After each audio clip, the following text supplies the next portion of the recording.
हजारों किताबें छप चुकी हैं। The secret, power of positive thinking, think and grow rich. बड़े बड़े सेलिब्रिटीज इसे प्रमोट करते हैं। इवन इसे सिखाना लोगों का फुल टाइम करियर बन चुका है।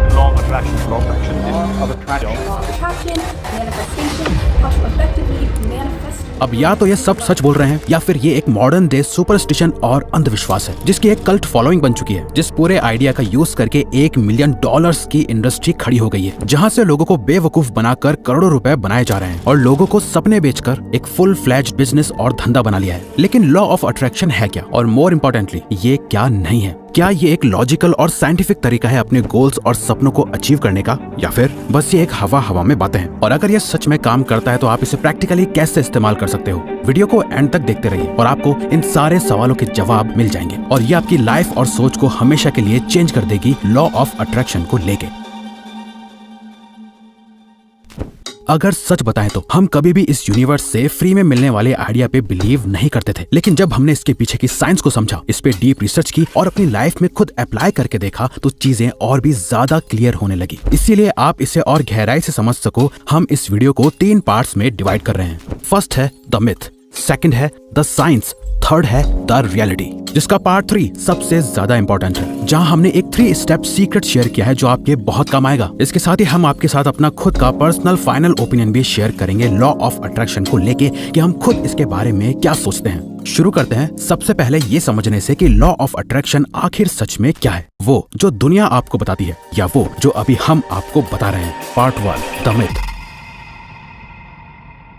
Law of attraction by definition कहता है, The law of attraction is a universal principle that states you will attract into your life whatever you focus on।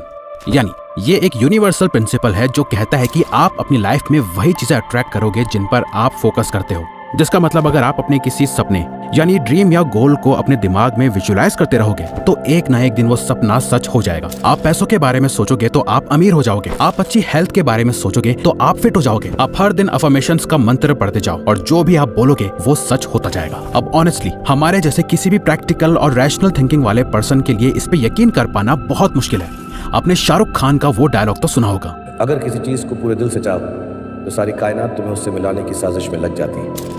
ये वही है लॉ ऑफ अट्रैक्शन, अपनी सोच से अपनी पूरी दुनिया क्रिएट कर पाना। इसका नाम आज लॉ ऑफ अट्रैक्शन रख दिया गया है, लेकिन इसके जो रूट्स यानी जड़ें जो हैं वो बहुत पुरानी है। बुद्धिज्म में हमें सिखाया जाता है कि कैसे हमारा माइंड एक पावरफुल टूल है जो हमारी पूरी रियलिटी को क्रिएट करता है। अगर हमने अपने माइंड को काबू कर लिया तो समझो हमने अपनी लाइफ को काबू कर लिया। हिंदुइज्म में हमें सिखाया जाता है कि कैसे हमारे थॉट्स और इंटेंशंस हमारी डेस्टिनी फॉर्म करते हैं। उपनिषद में कहा जाता है तत्त्वमसि, यानी अपने आप को इस यूनिवर्स के साथ एक कर दो, फिर इस यूनिवर्स से जो चाहे वो मांगो, आपको सब मिलेगा। ताओइज्म की नींव रखने वाले लाओ त्से कहते हैं, अपनी सोच पर नजर रखो, ये तुम्हारे शब्दों में बदल जाती है। अपने शब्दों पर नजर रखो, ये तुम्हारे एक्शंस में बदल जाते हैं। अपने एक्शंस पर नजर रखो, ये तुम्हारी आदतों में बदल जाते हैं। अपनी आदतों पर नजर रखो, ये तुम्हारा कैरेक्टर बन जाती है। अपने कैरेक्टर पर नजर रखो, ये तुम्हारी किस्मत बन जाती है। लॉ ऑफ अट्रैक्शन की फाउंडेशन रखी गई थी एंशिएंट इजिप्ट और ग्रीस में, जहां हर्मेटिसिज्म की फिलॉसफी बहुत पॉपुलर हो रही थी। एक किताब थी द किबेलियन, जिसमें गॉड हर्मेस ट्रिसमेजिस्टस ने 7 यूनिवर्सल प्रिंसिपल्स शेयर करे थे, जिसमें से एक प्रिंसिपल था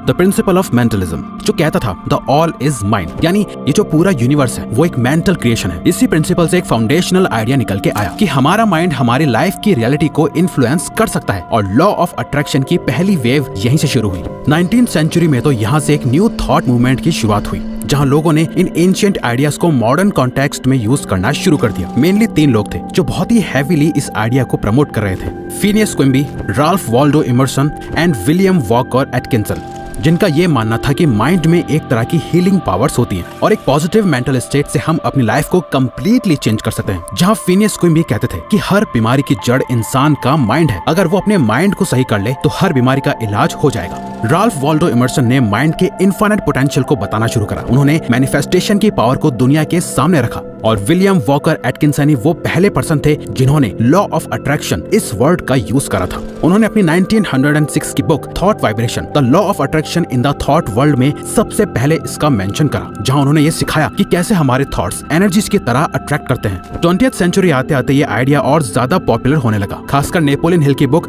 थिंक एंड ग्रो रिच ने इसे और ज्यादा मेन स्ट्रीम कर दिया, जहां उन्होंने डिजायर के कॉन्सेप्ट को बताया कि कैसे आप जो दिल से चाहते हो, जो आपका डीप डिजायर होता है, वो एक न एक दिन रियलिटी जरूर बन जाता है। Whatever the mind can conceive and believe, it can achieve, Napoleon hill.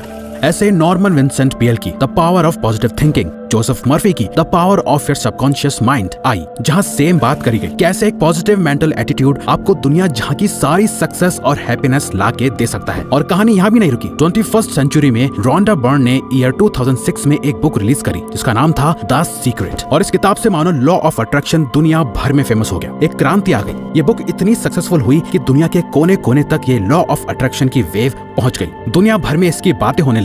Bob Procter इसे हर किसी को सिखाने लगे। ओपरा विनफ्रे ने अपना शो लॉन्च करा जहां उन्होंने हर एक सेलिब्रिटी से इस आइडिया को प्रमोट करवाया। अब इससे हुआ ये कि जब कोई चीज इतनी ज्यादा पॉपुलराइज कर दी जाती है तो उसका मीनिंग खत्म हो जाता है और उसके पॉजिटिव से ज्यादा नेगेटिव इफेक्ट्स देखने को मिलने लगते हैं। जैसे मिड 2000 के time the Oprah Winfrey show के स्टूडियो को एक लेटर आया किम तिनखम की तरफ से, जो लिखती हैं कि वो इस शो से और द सीक्रेट बुक से इतनी ज्यादा इन्फ्लुएंस हो गई कि उसने अपने ब्रेस्ट कैंसर की मेडिकल ट्रीटमेंट ही लेना बंद कर दिया। उसने ये क्लेम करा कि वो 2008 तक कैंसर फ्री हो जाएंगी। उसे अपने ऊपर पूरा भरोसा है, वो इसे ही अट्रैक्ट कर रही हैं, मैनिफेस्ट कर रही हैं और यूनिवर्स उसकी सुनेगा।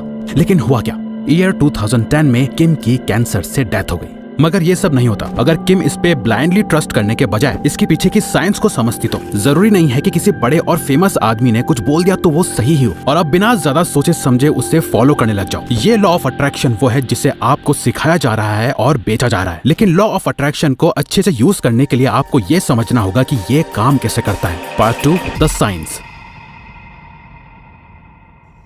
साल 1954 की बात है। उस टाइम की कन्वेंशनल विजडम के अकॉर्डिंग 4 मिनट से कम टाइम में 1 माइल तक रनिंग करना इम्पॉसिबल था। साइंटिस्ट ने ये तक कह दिया था कि इतना तेज भागना ह्यूमन बॉडी की कैपेसिटी से बाहर है, ये इम्पॉसिबल है। इससे ज्यादा पुश करा तो सीवियर इंजरी होने का खतरा है। और कुछ ही दिनों बाद 5 मई को रॉजर बैनिस्टर ने 3 मिनट्स 59 सेकंड्स में 1 माइल को कंप्लीट करा और सब शॉक्ड हो गए कि ये कैसे पॉसिबल है। और उसके 6 हफ्ते बाद एक ऑस्ट्रेलियन एथलीट ने ये टारगेट 3 मिनट्स एंड 58 सेकंड्स में कंप्लीट कर लिया। आपको पता है 1954 से लेकर अब तक कितने लोगों ने इस 4 मिनट के बैरियर को क्रॉस कर दिया है, जिसे करना इम्पॉसिबल था? 1663 लोगों ने, जिनमें तो कुछ हाई स्कूल स्टूडेंट्स भी शामिल हैं। जिसने इस रिकॉर्ड को सबसे पहले तोड़ा था रॉजर बैनिस्टर आगे जाके एक न्यूरो साइंटिस्ट बन गए, जिन्होंने बताया कि इस रिकॉर्ड को तोड़ने के लिए उन्होंने अपनी बॉडी से भी ज्यादा अपने माइंड को स्ट्रॉन्ग बनाया। ये जो 4 मिनट्स का टारगेट था ये उनके दिमाग में था। वो दिन रात इस रेस को विजुअलाइज करते रहते थे, अपने आप को हर एक स्टेप लेते सोचते रहते थे। उन्होंने ये सब करके दिखाया क्योंकि वो ऑलरेडी इस रेस को अपने माइंड में 1000 से भी ज्यादा बार जीत चुके थे। अब इसे आप लॉ ऑफ अट्रैक्शन कह सकते हो, लेकिन साइंस में इसे न्यूरोप्लास्टिसिटी कहते हैं। जब आप किसी चीज पे डीपली बिलीव करने लग जाते हो तो आपके ब्रेन के न्यूरल पाथवेज स्ट्रॉन्ग होने लगते हैं। जो चीज एक टाइम पर दुनिया के लिए इम्पॉसिबल लग रही होती है वो आपके माइंड में प्रैक्टिकली पॉसिबल हो जाती है। आपके माइंड के कनेक्शंस इतने ज्यादा स्ट्रॉन्ग हो जाते हैं। तो इससे एक सबसे इम्पोर्टेंट चीज होती है आपका माइंड, आपकी बॉडी और आप मिलकर उस एक चीज पे अपना एब्सोल्यूट बेस्ट दे पाते हो, जिससे रिजल्ट का मिलना ऑलमोस्ट गारंटेड हो जाता है। इसी का यूज करके एडमंड हिलरी पहली बार माउंट एवरेस्ट पे चढ़े।